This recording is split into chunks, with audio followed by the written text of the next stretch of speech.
Tere, mina olen Nele Kullerkupp ja te vaatate saadet Pealkirja taga, kus võtame kokku lõppeva nädala põnevamad uudisteemad.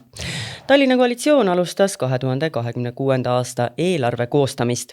Märkimisväärset osa kuludest plaanitakse haridusele ja linnatöötajate palkade tõstmisele. Paljudest senistest ideedest aga loobutakse. Eelarvest, esimesest kuust linnapeana ning ka esimestest suurematest kriisidest, nagu seda oli aastavahetuse veepuudus, räägime Tallinna linnapea Peeter Raudsepaga. Tervist! Tere! No aga asume siis kohe asja kallale, ma esitan teile 10 küsimust ja ootan ka selliseid ausaid ja otsekohaseid vastuseid. Ikka. Ümmarguselt öeldes on esimesed kuu aega linnapeana nüüd mööda saadetud. Kas ametikoht on osutunud keerulisemaks või põnevamaks, kui algselt ootasite? No ei, ma küll seda algul ei oodanud, et kuu aja sisse mahub see, et vahetub aasta, tuleb eelarve kõnelusi alustada täiesti nullist, samuti ka investeeringute kava. Sealt edasi on olnud elektrikatkestus linnas, on vesi kinni külmunud, on olnud üks pommiplahvatus, ehk aasta on alanud tegusalt. On olnud ka kahetsusi, et oleks võinud jääda eelmisele ametikohale?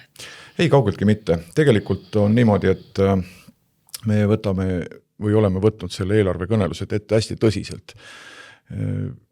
Teeme seda väga kiires tempos, teeme seda sisuliselt, ehk me käime läbi asjad rida-realt. Samuti käime ka kõik investeerimisobjektid läbi rida-realt, neid on sadu ja see tähendab seda, et meile uuele linnavalitsusele saab olema ka selline sisuline ülevaade asjadest. Lisaks... No sellest loetelust, mida te siin just pidasite, et see eelarve oli oodatav ja ette nähtav, aga need teised asjad selle juures? Jah, kõige rohkem on räägitud muidugi vee katkestusest. Ka meie jõuame sellest veel rääkida. Jah, linnavalitsusel oli tegelikult olemas võimekus veeta uusaasta öö koos. Me olime Teamsi teel pidevalt ühenduses, pidasime oma koosolekuid, pidasime plaane, haiglad varustasime veega, pääste samuti ja oli olemas ka plaan selleks, et mis saab hommikul kell 7, juhul kui veevarustus järvest ei ole taastunud. Selline plaan oli olemas, aga õnneks seda käiku panna ei tulnud. Isamaa esitas teid linnapea kandidaadiks põhjendusega, et tänu teie majandusalasele pädevusele suudate te tallinlasi keerulisel ajal ehk raskustest välja juhtida ning linna arengu õitsengule pöörata. Kas enne meeriametit olite linnakodanikuna päri eelnevate linnajuhtide otsustega või olete ka pead vangutanud ning mõelnud, et üht või teist asja annaks pealinnas paremini teha? Olen pead vangutanud küll. Olite kõrvalt kritiseerija? Kritiseerija ei olnud, aga küsimusi endamisi esitasin küll. Mulle tundus, et mõned asjad olid tehtud liiga kallilt, toretsevalt. Et kas alati oli nende asjade maksumus põhjendatud, kallid investeeringud põhjendatud, sain nüüd vastused, ei ole. Tuleb vaadata asju sisuliselt, sügavuti ja alati investeeringuid põhjendada. Mul on niisugune tunne olnud, et eelmine linnavõim tahtis rääkida hästi palju linnaruumist, siis ta mõtles inimesele, et inimesel oleks seal hea olla. Ma saan sellest aru. Aga... No, ajasime ju taga pikalt ka rohelise pealinna tiitlit. Jah, aga mulle vahepeal tundub, et sellest püüdlusest teha midagi inimese heaks jõuti selleni, et võim justkui teadis paremini, mida sellel inimesel vaja on. Ja seetõttu nüüd uus koalitsioon ja uus linnavalitsus on pigem pööranud pilgud inimese poole, et aitame siis inimesi nende toimetulekul, aitame peresid toimetulekul ja teeme ka midagi selleks, et linna majandus saaks või majanduslinnas saaks kiiremini arenema. Tallinna linn peab olema üks Eesti majanduse veduritest. Aga kas midagi toretsevat ka alles jäetakse? No kindlasti jäetakse, aga asi on selles, et eelarve kõneluste puhul tuleb teha väga pragmaatilisi valikuid. Kas tee tippjuhist poliitikasse on lihtsam kui poliitikast tagasi ärimaailma või olete enda jaoks otsustanud, et poliitmaastik on koht, kuhu plaanite pikemalt siis nii-öelda kanda kinnitama jääda? Issanda teed on imelikud, oskan mina öelda, ega kuu või pisut enam enne linnapeana ametisse asumist ei olnud minul seda teadmist, et ma seda tegema hakkan. Aga teisest küljest on tippjuhi karjäär andnud selleks ka väga hea ettevalmistuse. Ma tulen tavaliste inimeste seast ja ma arvan, et minu tunnetus on oluliselt erinevam kui teistel poliitikutel ja see on pigem kasuks siin. Aga selle mõttega olite mänginud? Et võib-olla ühel päeval poliitikasse varvas ukse vahele saada? Olin võib-olla kunagi seal 90-ndatel. Siis tundus elu veel ees ja huvitav. Ja. Nii et nüüd olete leppinud ideega, et poliitikasse te ka jääte? Või ei ole see veel kuigi kivisse raiutud? Olen andnud niisuguse lubaduse küll, et osalen kõikidel järgmistel valimistel. Tallinna linnavõim alustas sel nädalal tänavuse eelarve kõnelusi ning juba on välja öeldud, et varem plaanitud investeeringute mahtu vähendatakse. Kas linna areng pannakse nii-öelda pausile, et millised valdkonnad hetkel enim kaotavad või ootele pannakse? Kahest asjast tahan siin praegu rääkida. Esimene on see, et hetkel linna eelarve ja investeeringute kõnelused käivad. See tähendab seda, et me terve selle nädala teeme veel tööd, et jõuda selgusele, missugune see eelarveprojekt ja investeeringute kava või strateegia saab olema. Teisipäeval me linnavalitsuse istungil kavatseme selle eelarveprojekti siis heaks kiita, et seda on võimalik volikogule kinnitamiseks esitada. Enne seda, kui me pole oma eelarve kõnelusi lõpetanud, pole seda kinnitanud, seda tulemust, ei ole seni veel mitte midagi kokku lepitud. No aga üht-teist on meediasse siiski juba tilkunud. Jah, see on võib-olla selline lähenemisviisina õige ja paikapidav, aga mitte siiski lõplik. Ja teine väga oluline asi, millest tuleb lähtuda, on minu meelest see, et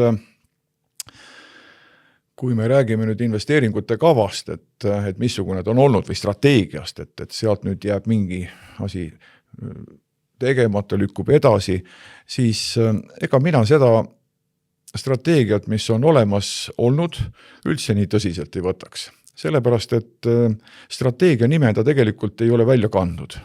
Ta on üks soovide nimekiri, kuhu on kokku kirjutatud väga utoopilisi asju ja sealjuures ei ole nendel asjadel tihti ka korralikku põhjendust olemas ja mis kõige hullem, ei ole ka finantseerimise katteallikad kirjas. Ehk need niikuinii ei ole kuigi tõsiselt võetavad asjad olnud ilma katteallikata ja lisaks sellele ei ole olnud ka senisel linnavõimul sellist võimekust realiseerida neid projekte.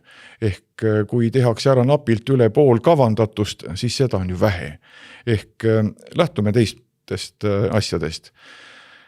Põhjendame, kalkuleerime, tagame katteallikad, teeme kõike mõistlikult ja lubame välja nii palju, kui me ka ära jõuame teha. Aga väga palju senisest kirjapandust on kirja pandud teie praeguse koalitsioonipartneri Keskerakonna poolt, kes on Tallinna linnavõimul olnud väga pikka aega.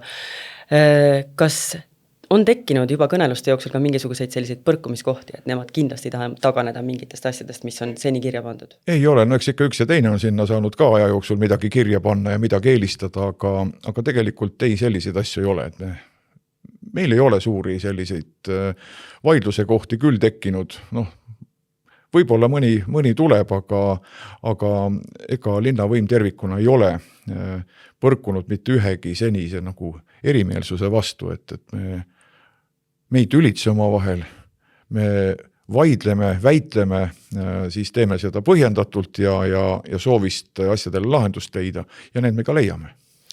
Kas tasuta ühistransport on linnakassat liigselt koormav projekt või on Prii bussisõit end ära õigustanud? Teie kui majandusinimene? Eks ta koormaprojekt on muidugi. Kas see on üks nendest toretsevatest ideedest, mida te siin enne mainisite? Teisest küljest me oleme kõik sellega väga harjunud juba. Et kui see kunagi tuli, siis mulle tundus ta koormav küll, võib-olla mitte nii toretsev, mis glamuurne ta nüüd ikka on, eks ole, et ma nagu seda toretsevaks kindlasti ei nimeta. Ilus on ju kõigile tasuta asju lubada. Seda küll, aga sellel on ise ka, või sellel on ka sisuline selline praktiline kasutus ja praktiline väljund. Et ma olen ise ka selle kasutaja. olen olnud aastaid ja mulle meeldib ka täna siin uues ametis hommikul trammiga tööle sõita. Et ma arvan, see ei ole toretsev. Eelarvekõnelused käivad ja olete lubanud vabastada tallinlased lasteaia kohatasust. Kas nii-öelda tasuta projektid on ikka jätkusuutlikud või on need lihtsalt viis Riigikogu valimisteel meelitada endale kopsakamat häältenoosi, et tasuta lõunaid pole ju teadupoolest olemas? Ma arvan, et see on jätkusuutlik ja kui me mõtleme nüüd sellele, et ka meie koalitsiooni üks selline prioriteet on see, et me soovime aidata lastega peresid, soovime nende toimetulekut parandada, me soovime seda, et Tallinn on koht, kus noored soovivad elada, kodu rajada, lapsi saada, lapsi kasvatada, siis see on asi, mis on omal kohal. Aga selge on see, et see tekk ei ole ju lõpmata pikk ega lai, et ühel hetkel kuskilt jäävad ju varvud paljaks, kui seda sikutada ühes või teises suunas. Ma olen täitsa nõus sellega, et selline ei kulutuste ega investeeringute nimekiri ei saa olla lõputu ja sellest ma ka rääkisin, et me väga hoolega vaatame seda läbi. Aga on olemas prioriteedid ja minu arvates inimesed oma toimetulekuga sinna ülesotsa esimeste sekka kuuluvad. Linnasüsteemis töötavate inimeste palkasid lubati tõsta. Kas sees on ootamas suuremahulised koondamised ja mis valdkondade kallale esmalt minnakse? Alustame sellest, et linnasüsteemis töötab seal ligemale 20 000 inimest, kui kõik allasutused ja kõik osakonnad kõik kokku võtta, et see on päris suur number. Linn ei ole kuidagimoodi nagu eraldi palga- või tööjõuturul toimiv. Ehk kui need on jäänud mõneks aastaks tõstmata, siis me peame neid ajakohastama. See on ka oluline. Loomulikult me otsime kohti, kust me saame kokku hoida. On olemas ka mõningad niisugused ideed, et kus me saame selliseid dubleerivusi vähendada oma bürokraatia aparaadis. Ja võib-olla selle kaudu ka siis mõningaid protsesse kiirendada. Seda me kindlasti teeme, aga täpsemalt räägin ikka siis, kui eelarveprojekt valmis on. Aga fakt on see, et osade inimeste pidupäevast ehk siis otsusest palka tõsta saab teiste inimeste õnnetus. Need kaks asja omavahel nii väga seotud ei ole. Et ma ei vaataks need nii koos. Kas autostumine on Tallinnas probleem või loobumine eelarvekõnelusi silmas pidades mõnest rattade eest näitab, et autosid siiski eelistatakse alternatiivsetele sõiduvahenditele? Minu meelest nüüd ma kommenteerin seda küll sellise tallinlase pilgu läbi. Ei ole mitte autostumine probleem, vaid probleem on olnud hoopis see, et seda autostumist ei ole suudetud ju aja jooksul kuidagi ära hoida. Tasuta ühistransport ju selleks on hästi, aga teisest küljest, et aja jooksul, kuidas meie transpordisüsteem, ütleme siis 30-35 aasta jooksul näiteks kasvanud või arenenud on. Et ju siis on vähe, kui ei ole autodel alternatiivi pakutud. Kõik, mis on tehtud, siiski autosid on üha enam ja enam. Aga linnapeana teie praegu näete mingisuguseid lahendusi, kuidas Tallinnas seda autostumise probleemi, neid pudelikaelu ja kõiki neid kaasnevaid probleeme ära hoida. Et ma saan aru, et tõepoolest välja on öeldud ühe punktina praegu eelarvekõnelustelt, et mõnede rattateede asemel siis tehakse investeeringuid mujale. Kas me arvame, et kõik rattateed on aidanud kaasa sellele, et autosid oleks vähem? Võimalusi pakuvad, aga ma küsin, et kus on tulemus? Mina küsin, kus on tulemus. No vot, aga mina ei näe seda tulemust ja mul ei ole võimalus seda esitada. Aga mina ei ole ka otsustaja. Teie võiksite leida lahendusi siinkohal. Küsime nende teede kasutajatelt, et kus on need tulemused. Ma ei näe täna nagu seda, et kui ma siia tulen, ma näen kümneid ja kümneid või sadu jalgrattaid. Ei näe. Ei ole näinud ka sügisel. Midagi ei ole parata. Et arvate, et see on paratamatus siis ühesõnaga? Jah, see on olnud paratamatus. Inimesed ei loobu autodest ja nii lihtsalt on. Minu meelest ei tasu ka siin tõmmata nagu sellist selget joont vahel, et ühed on autoinimesed ja teised ei ole. Et ma ei tea, kuhu ma siis enda paigutaks, et mul on nagu tihti peale see komme, et ma sõidan hommikul ja päeval trammiga, teen õhtul mõne vajaliku sõiduautoga ja jõuan veel jalgsi ka käia. Et saagem aru, Tallinnas ei ole olemas autoinimesi ja siis rattainimesi. Aastavahetus möödus pealinlaste jaoks veepuuduses. Kas ja kellele peaks selles olukorras tuhka pähe raputama ja milliseid järeldusi linnavalitsus antud juhtumist tegi? Saab teha selliseid järeldusi, et linnavalitsus oli suuteline kohe kogunema, nägema ära kõige keerulisemad ohukohad, et mida võib veepuuduse katkemine või veevarustuse katkemine siis esile kutsuda. Haiglad, pääste me varustasime veega, neid kriisiplaani töötasime kiiresti välja, seda oli võimalik rakendada varahommikust, õnneks seda vaja ei läinud. Nüüd, miks see juhtus? See võib juhtuda teinegi kord, sarnane asi, aga siin on vajalik ainult 4 asja kokkulangemist. Esiteks peab olema 31. detsember, et oleks kõrgem vee kasutamise määr või suurenenud kasutamine. Teiseks peab olema hilja alanud talv ehk järv peab olema lahti. Kolmandaks peab olema temperatuur järsult langenud piisavalt madalale ja 4. peab puhuma tugev tuul, mis ei lase ka järvel ära jäätuda ja see tuul puhub ka õiges suunas ehk sinna veevõtu kanali poole. Nende tingimuste kokkulangemisel on meil vaja palju vett ja järve vesi alajahtub. See tähendab, et jahtub külmumistemperatuurist allapoole ja nii see külmumine leidis kaset mitte järve peal, nagu tavaliselt jäägaas tekib, vaid hoopis veevõtu koha metallist kaitserestil, kuhu lühikese ajaga tekkis umbes 25 sentimeetrit jääd, mida siis tuuker käis ühe päeva jooksul umbes 4 korda sealt õhkumas. No oletame, et need 4 asjaolu langevad kokku taas ühes punktis. Kas te olete järgmiseks korraks paremini valmistunud?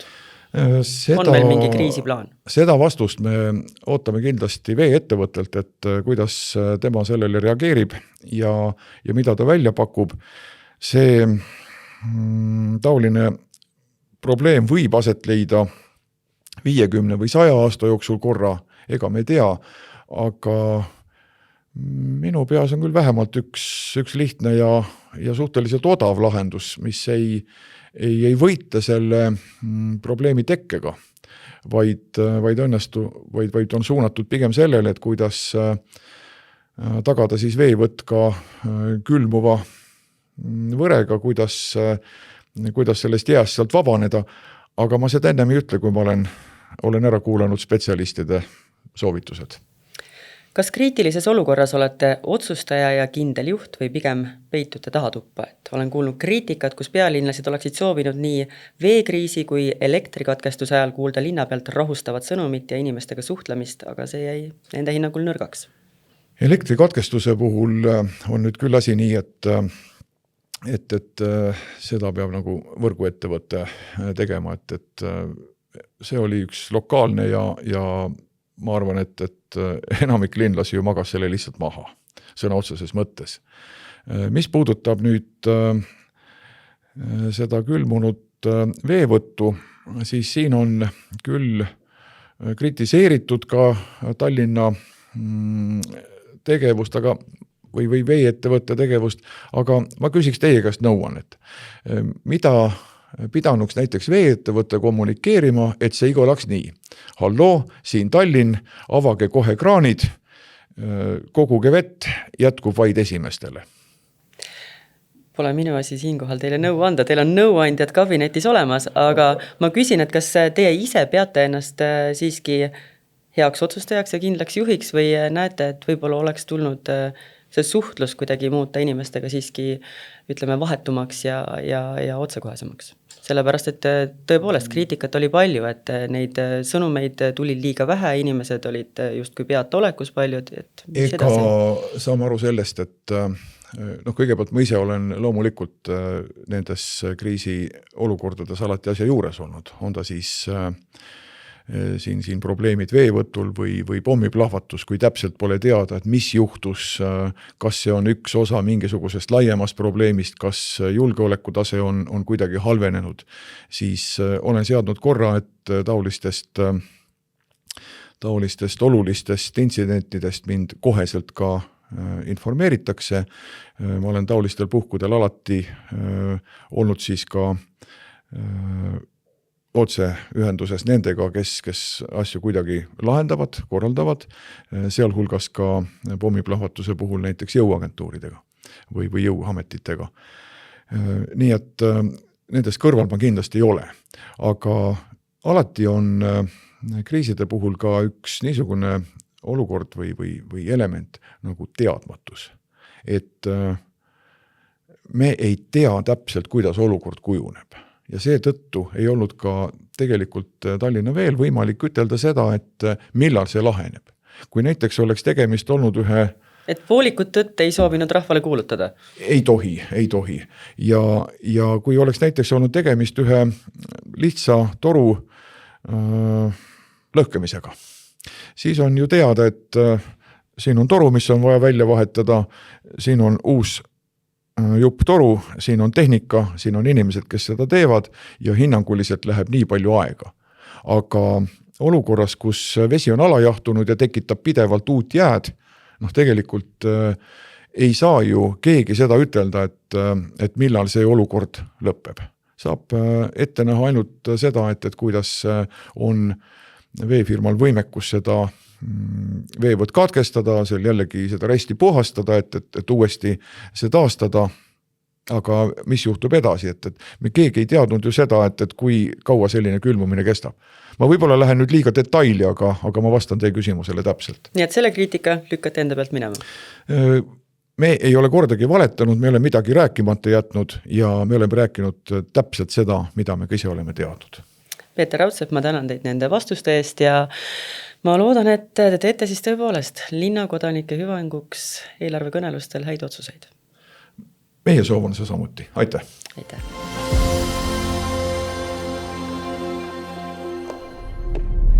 Justiitsminister Liisa Pakosta vabandas Eesti riigi nimel 3 kohtuastmes õigeks mõistetud endiste politseijuhtide Elmar Vaheri, Erik Heldna ja Aivar Alavere ees. Riigiprokuratuur tunnistab, et nende käsitlus oli ekslik ja lubab teha juhtumi kohta põhjaliku analüüsi.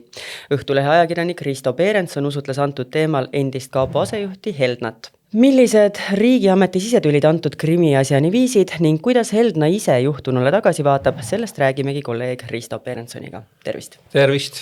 No 2,5 aastat sellist solgutamist ja tulemuseks õigeks mõistmine ning justiitsministri vabandus, et mida seesugune kohtulahing inimese, tema maine ja eluga üldse teeb? Ma ei tea, ma ei ole ise nii õigus, ma olen olnud kohtu all, 2 aastat.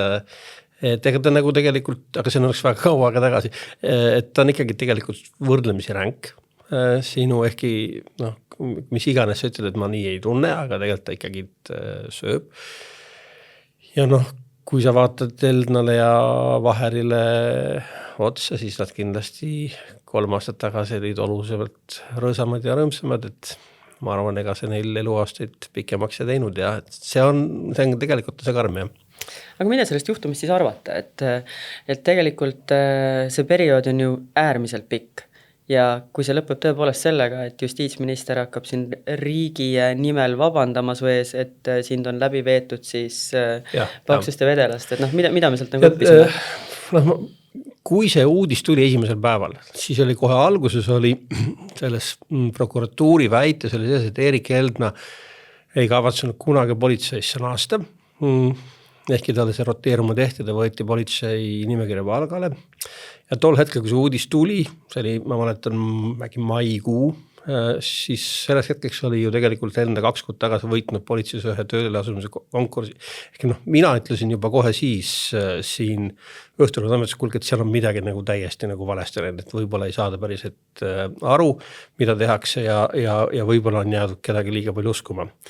Et nüüd tagantjärgi targana teame, et mida prokuratuur oleks pidanud tegema, kui nende partnerid kaitsepolitseist tulid neid nii-öelda ära võluma kriminaalmenetluse alustamise puhul, on see, et selmet alustada kohe laksost Erik Heldna vastu uurimist, oleks pidanud võib-olla välja vaatama, palju neid roteerumise on ja keda on roteeritud ja kaasa arvatud kaitsepolitseist. Ja kui seda listi vaadata, siis ilmselgelt oleks pidanud prokurör küsima, kuulge, miks te selle Heldna jutuga mulle tulete. Jah, me kõik ju nüüd teame, miks selle Heldna jutuga tuldi, aga tol hetkel, kui see tundus prokuratuuri väga unikaalne juhtum, siis tegelikult roteerumist, et tegelikult samasugused roteerumise on palju. Oleks pidanud ütlema, et kuulge, minge koju tagasi ja tehke uuesti see harjutus. Käituti tormakalt või oli see ikkagi kellegi huvides ja kellelegi ärapanemine? Ärapanemist oli seal ikkagi väga palju ja mina ajakirjanikuna saan seda rahulikult see on nagu kellelegi mingi uudis, et võib-olla kaitsepolitsei eelmise juhtkonna puhul ikkagi päris palju on läbi aastate käitunud niimoodi, et kus mingite inimeste puhul on räägitud, et peaks võib-olla, ma ei tea, kas töölt ära minema või ta ei tohiks seal töötada. Erik Heldna ju tegelikult ka sõjaväeluurest lahkus seetõttu, et kaitsepolitsei operatsioonid sõjaväeluurega, et neid sisuliselt on võimalik teha, sellepärast et Heldna oli sõjaväeluures. Ja seetõttu oli tark minna tööle Maksu- ja Tolliametisse. Aga selliseid, mul vist on endal mingisugune, ma arvan, 10-15 aastane lugu, kus need inimesed, kes selle Krimmi-asja, nüüd Erik Heldna Krimmi-asjaga seotud, on ka käinud nii-öelda siis meedia tasandil, nagu mu tööandja tasandil rääkimas, et võib-olla Berenson ikkagi ei ole õige mees töötama selles ametis ka, et on inimeste isiksuslikud omapärad. Ja Erik Heldna, kes, olge mina ei peaks Erik Heldna kaitsmast, Erik Heldna on kunagi alustanud minu vastu ühte Krimmi asja, seetõttu, et ma keeldusin ütlemast, kus ma informatsiooni sain. Et tema on ka nagu mind menetlenud igast asendist, aga Erik Heldna on peast nii politseinik, et väita, et Erik Heldnal puudus igasugune tahe ja et ta oli huvitatud, muidugi ta oli pensionist huvitatud. Ma küsisin ka, et kui ütled, kas see seal riigisaladuse ankeedis või intervjuul, kas sa ütlesid, et siin nagu huvitab ainult pension? Ja muidugi ma ütlesin, ja see huvitaski mind, et ma ei valetanud. Aga jõudnud järeldusele, et aga ta tegelikult nagu valitsuses töötada ei tahtnud. See on ikkagi nagu väga, väga ära tegemata konspektid, et Erik Heldna, ma arvan, Eestis on vähe inimesi, kes on peast nii mändid. Aga 3. kohtuastmes õigeks mõistmine ei tulnud üllatusena sinu jaoks? Ei, mind pigem üllatus, millise enesekindlusega prokuratuur kogu aeg nagu arvas, et ikkagi nad saavutavad selles asjas lõpuks mingisuguse võidu. Siis vaadake, seal on 2 haldusakti, need on mõlemad kehtivad. Et Heldna võetakse tööle ja roteeritakse ja need on nii-öelda siis asutuste vahelised ja neid ei ole ebaseaduslikuks tunnistatud, et seal sa võid ükstupaha, mida sinna juurde luuletada, aga need nagu tööle võtmised on nagu seaduslikud ja seni, kuni need ei ole tunnistatud mingil moel, et tegelikult need ei ole kehtivad. Seni on see minust nagu väga naljakas, et üldse mindi seda asja kriminaalkohtusse proovima. Jah, päris nüüd viimase kohtumõistmise või otsustamise siis nagu lõpus oli kuulda tegelikult ka prokuratuurist juba seda, et võib-olla me ikkagi ei võida seda. Ja ma ei ole nagu õige mees nüüd ütlema, kas see oli õige või halb, et nad läks ikka Riigikohtusse välja. Et Riigikohtu menetlus iseenesest on tegelikult riigile kõige kallim menetlus ei ole. See ei ole väga pikk, aga jah, võib-olla oleks ka targe peale ringkonnakohtut, kui sa oled nagu väga veenvalt saanud 2 kohtuastmes peksa. Võid alati öelda, et kuna see oli ka väga palju kohtuasi riigi maine arvelt, nii-öelda siis politsei tippjuhtkonna, keda päris ma tuletame. Aga süüdistatavad tulevad ju sealt 3. kohtuastmest välja täiesti puhtana. Selles mõttes, et nemad saavad ju öelda, et näete, igas kohtuastmes oleme me selle korralikult nüüd läbi teinud. Jah, aga teinekord, isegi kui ringkonna kohtu järgi oleks lõplikult süüdinud, samamoodi oleks öelnud, et riik tunnistas, et võib-olla me selles menetluses ei olnud päris sellel tasemel, mis me oleks pidanud tegema, sest iga asja. Ma olen nagu väga nõus sellega, et näiteks Erik Heldna eripensioni asja ma oleks võinud menetleda halduskohtus, vaidleme, kas see on nagu seaduslik või mitte, kas ta peaks olema õiguspension või mitte. Kriminaalmenetlus on kõige äärmuslikum vahend inimeste ja nii-öelda nende mainele väga nagu ränk. Et ma arvan, siin ikkagi on põhjust väga sügavalt häbereda. No Heldna nentis sulle antud intervjuus, et kriminaalasja taha peitusid riigiameti sisetülid, et mis täpsemalt? Erik Heldna on politseitaustaga ja kaitsepolitseis on palju politseitaustaga inimesi.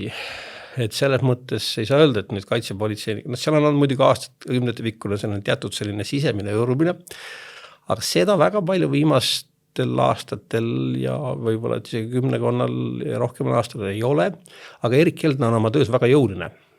Nagu ma ütlesin, ta on isegi mind menetanud, et kui sa mulle seda välja ei ütle, ma panen sulle menetluse, saingi. Aga see menetlus lõppes ilma kuhugi jõudmata. Aga ma arvan, et seetõttu Erik Heldna ei sobinud kaitsepolitseisse. Seal on väga jõuliste seisukohtadega inimesed ja seetõttu et see oli isiksuste põrkumine lihtsalt. Ja Erik Heldna toodi siis kaitsepolitseisse, tõi kunagine politseiameti juht Raivo Aeg, kui ta läks kaitsepolitseisse tööle peadirektoriks ja kui Raivo Aeg ära läks, siis Erik Heldna jättas kaitsepolitseis, aga tal ei olnud enam nagu kõrged kaitsjad, protežeed ja seetõttu ta sattus ja nii-öelda siis hammasratast vahele. Arusaadav, et siis kaitsepolitsei võttis ja sülitas Heldna kui vana politseiniku lihtsalt välja. Näris läbi ja sülitas välja, vist oli sedapidi. Aga kokkuvõttes, mis me saame öelda, et kelle maine sai kogu selle kohtuloo jooksul kõige rohkem kahjustada?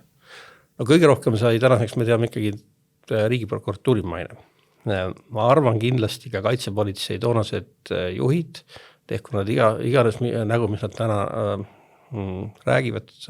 Arnold Sinisalu oli võimalus minna võrdlemisi hea mainega erru. Täna on see nii ja naa küsimus. Aleksandr Toots, ma arvan, võib-olla ta nii dramaatiliselt seda ei võta, aga asedirektor. Aga kõige rohkem on peksa saanud riigiprokuratuuri maine, et siin selles mõttes on väga õige, et nad võtavad selle juhtumi pulkadeks lahti. Ma siin proovisin juba konstrueerida, et võib oleks olnud alguses alustada selle, et palju teil üldse rotatsioon on. Aga me keegi tahaks, et tegelikult inimesi nägude järgi hakatakse Eesti riigis menetlema. Nii et kokkuvõttes võib öelda, et võitjad selles kohtuasjas ei olnud, et peksa said kõik? No kui edaspidi selliseid menetlusi ei järgne, siis ma arvan, et võitsime me kõik. Aga mingit inimeste väga nagu suurte kannatuste hinnaga. Risto Berendson, ma tänan sind selle kommentaari eest. Meie liigume nüüd aga pildiga Tallinna tänavatele, kus uurisime rahvalt, milliseid muudatusi nad alanud aastalt ootavad.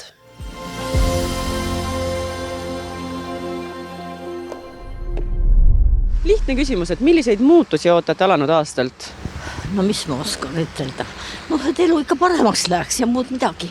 Positiivsust. Rohkem rahu.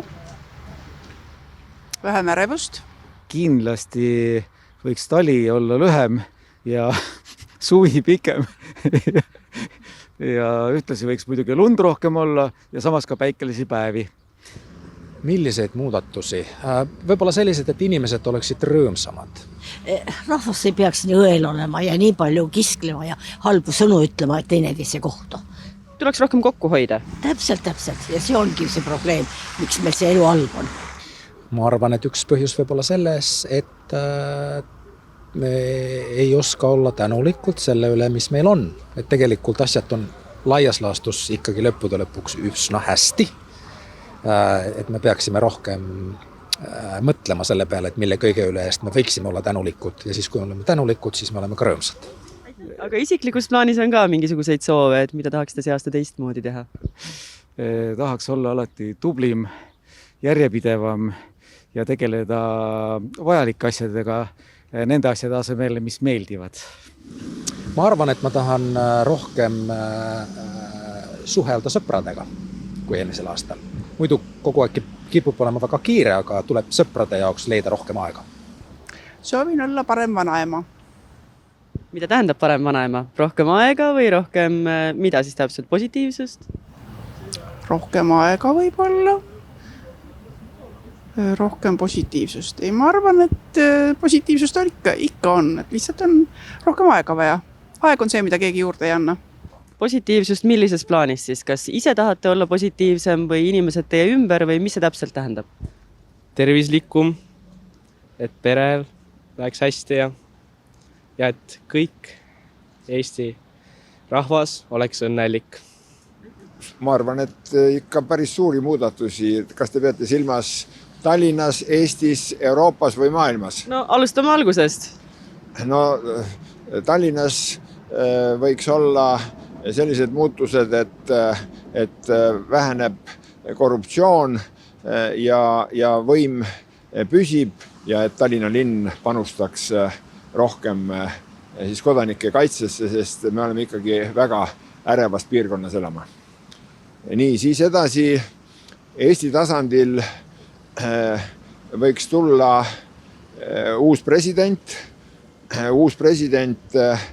kes suudab tagada Eesti nii-öelda välispoliitilise usaldusväärsuse ja sellise konstruktiivse pilgu ja kus ei minda tülli vajalike partneritega.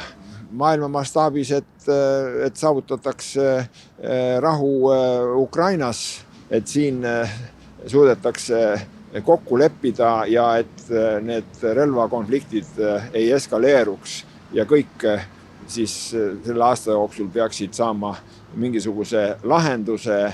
Nüüd ma pakun välja ühe täiesti uue grandioosse idee, et kui saaks lõpetada tinglikult selle niinimetatud 3. maailmasõja, kus kõik need nimetatud kolded olid sees, et siis oleks vaja uut rahvusvahelist organisatsiooni, kus ei oleks enam 1 või 5 riigil vetot, nagu on praegu Venemaal ÜRO-s. Et ÜRO reformi oleks vaja.